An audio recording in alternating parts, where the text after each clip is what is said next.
Една напред, другата назад. Една напред, другата назад. Въртящ момент. Динамо тук, динамо там. По друг начин почва да се заключва. И търсим да опираме максимално луфтовете. От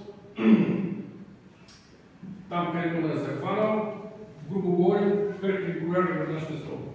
Да може да му въздействие по някакъв начин. Това, което друго се опитате да гледате, там е време да служа почта на гърба. Да, промената. Също искам там да полаките до тук да направя една права линия.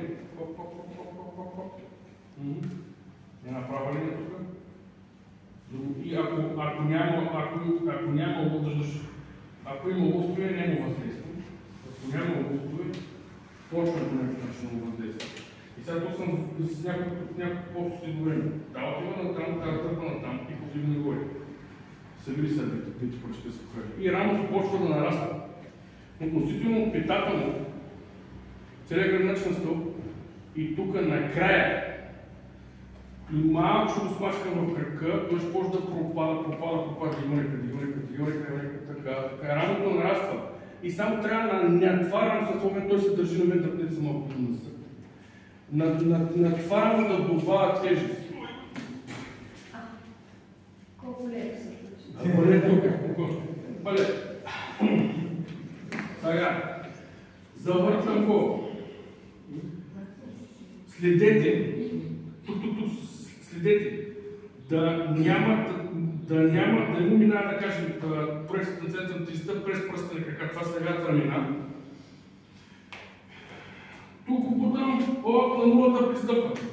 Бутам го напред, доста по-трудно, защото трябва за мен е повече усилия, защото долу с стъпалата трябва да ги обходи. Следете дали правиш по-въртящ момент. Това не е въртящ момент. Едната натам, другата натам. Е такива китките, аз си мисля, че дърпам, пък аз натискам натам. Но нищо не се случва. Но ще пропадне. Въртим. Тя отива натам, тя повдигам и тя трябва да е натегната. И сега, ако ще малко завърташ, ще щупи в кръста. Хоп.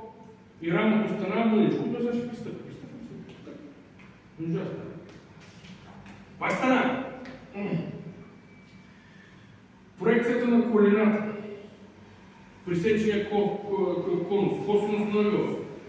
Колко тези колена ще излезнат, нараства рамото, с което той сам почва да въздейства на ставата. Аз само трябва да го завърта, да го усуча ставата. Добре, усупвам. Сега, спира въртящия момент.